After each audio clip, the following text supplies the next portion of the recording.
not shooting the entire QA from my host family's active massage chair, I like to answer questions that I get on YouTube, so let's get to it. Only homework I'll ever be excited for is listening homework. Don't quote me on that. And how do you stop practice from feeling like a chore? I just seem to lack motivation when I think about it. I think finding a good way to practice is like the most important thing. I know a lot of people really kind of take a grueling approach to practice. Like, I'm going to do my scales for 10 minutes, then I'm going to do my chord voicings for 15 minutes, blah, blah, blah. And that works for some people, but for me that never really worked. I think everything I did was always like a song-based approach.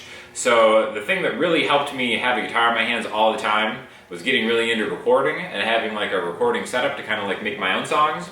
A looper pedal can kind of have the same benefit. So really start, if you find yourself not wanting to practice, start really just learning songs, making your own songs. A really cool exercise to do would be to get some kind of bass recording thing and try to recreate one of your favorite songs just like as an instrumental or something like that. I think that's like a really valuable way to kind of just get at a lot of the concepts that we think of practicing, because once you start getting into songs, you're going to learn chord voicings, you're going to learn different lead things, especially if you're replacing the main vocal line with some kind of guitar part, just trying to match the notes. So all that stuff will eventually, kind of coalesce into knowing your scales, knowing your chords and stuff like that. And for me, it was just a much more fun and exciting way to practice that was never daunting to me. Because when it comes down to just like drilling different things, I hear you, it's not really for everybody, and a lot of people aren't going to identify with that. And if that's what you do, that's fine, that's totally cool. But for me, song-based approach, always the way to go. For the next QA, in your opinion, which bands have the most difficult songs to play compared to what they seem? I'd surely say one of those bands are the Beatles. That's a great observation, because Beatles songs we kind of think of as being, simple musically, but if you really look at their arrangement, even though it doesn't sound like anything difficult, they are pretty kind of complicated arrangements a lot of times that really use a lot of, different chords. They kind of switch in and out of keys a lot, so you're definitely right on with the fact that the Beatles' music is probably a little bit more in-depth in complexity than maybe a lot of people realize. Now, I'm not saying it's the most complicated music out there, but compared to how people kind of perceive it.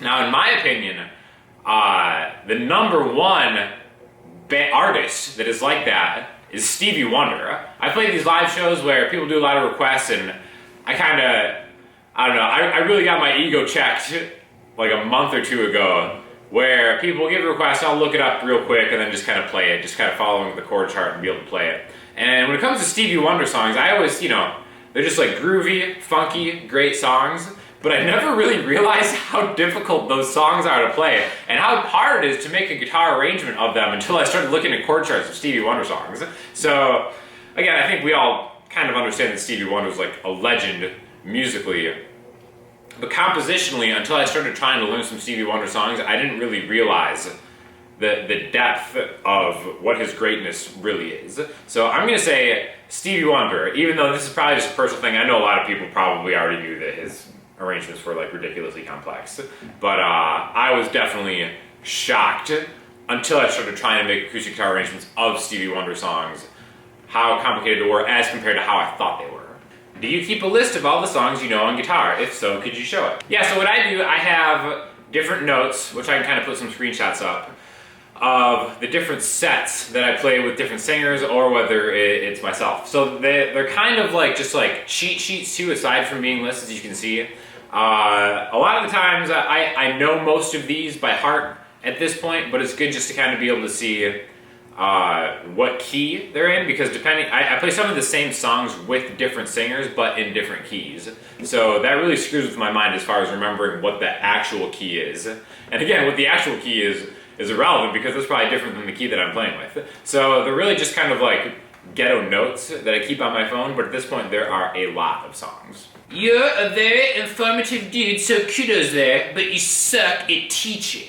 So somehow you've diagnosed that I am a very informative dude, but you have failed to grasp any concept. So how did you find out that I was informative unless I kind of somehow conveyed a little bit of teaching? Salty comment. Sounds like you guys are starting a Ren Fair band. Could do worse. So this is on the newest Emerald Riders vlog, which I am very happy with the progress that the Riders are making. Again, I'm kind of displaced, that's why I'm in my host family's home right now. but moving into the new studio next week, so getting that set up, and then I'm really going full hard in on the Emerald Riders. So stay tuned for more Emerald Riders content. And as far as like possibly being in like a traveling Renaissance Fair band, I'm totally all about it. So hopefully I'll see you at a Ren Fair near you soon.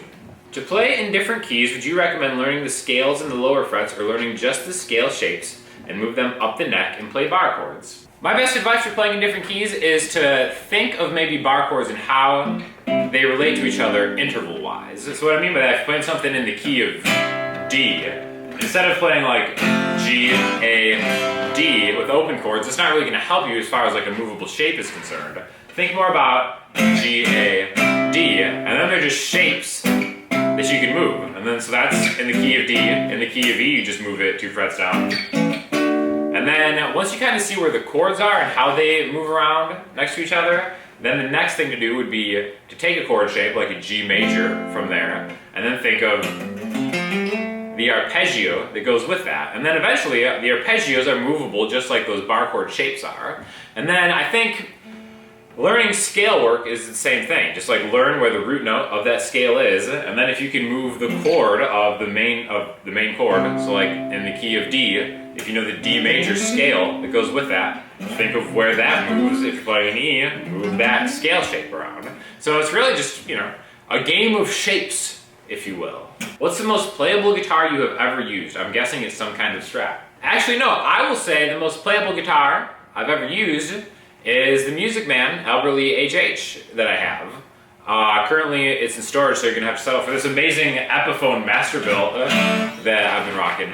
But the Music Man necks, I think, are something you really just have to play to understand. They seem a little smaller, but they're so playable, it's so good. Other than that, my D'Angelico Deluxe Atlantic is also surprisingly super playable. That's kind of like a player's dream. Also in a little bit of a different way. Again, a lot of this, it's hard to describe the playability of necks. It's something you really just kind of have to try out. That and the Core Series PRS Custom 24 that I reviewed several years ago was incredibly playable. Not that, and again, it's not like a Strat or a Telecaster is unplayable by any means, but it's just kind of like a different thing for me.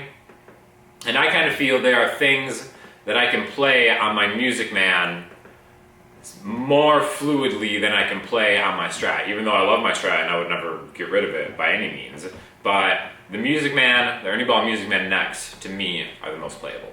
Sean, silly question, do you ever lose sleep thinking about music? I have been working on theory with the help of you, your guests, Ian, and some others.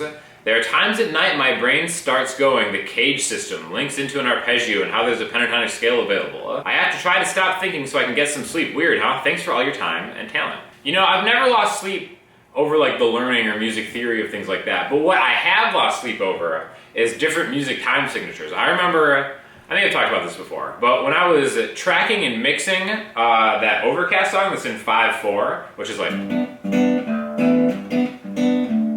just kind of hearing something in 5/4 for a prolonged period of time, I wanted to try to go to sleep that night, and my brain was like just like fried because I couldn't get the count of 5/4 out of my head. So I just lay there awake thinking of 5, which was absolutely awful, and I could not cleanse it from my mind no matter how many other songs I tried to play in between. So I don't lose sleep over music stuff, but every now and then I'll get some kind of like odd time signature stuck in my head that I can't get out. Some kind of earworm type thing or whatever.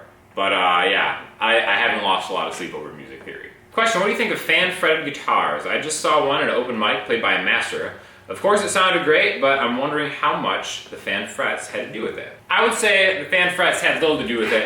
A master is going to be a master no matter what he or she plays on, but the fan frets I'm sure can kind of help. I've played a couple fan fret guitars, and it's one of those things that takes a little bit of an adjustment, but I could totally see how it would be a little more fluid once you kind of got used to it. So I haven't spent a lot of time with them, so by no means am I like an expert on fan fret guitars. It's so hard to say fan fret guitars really quickly, but I think it's one of those things that there is a difference that it makes, but it definitely does not make the player by any means. So for listening homework this week, I'm going to throw you to a classic song by one of my favorite bands, the Decemberists, which really, that band is kind of like a full body massage chair for the senses specifically your ears. So check that out. Let me know what questions or comments you have in the comment section, Instagram, Twitter, or the website, and hopefully I will be hitting you up next week from the new studio, or maybe not. So I'll talk to you soon. Thanks.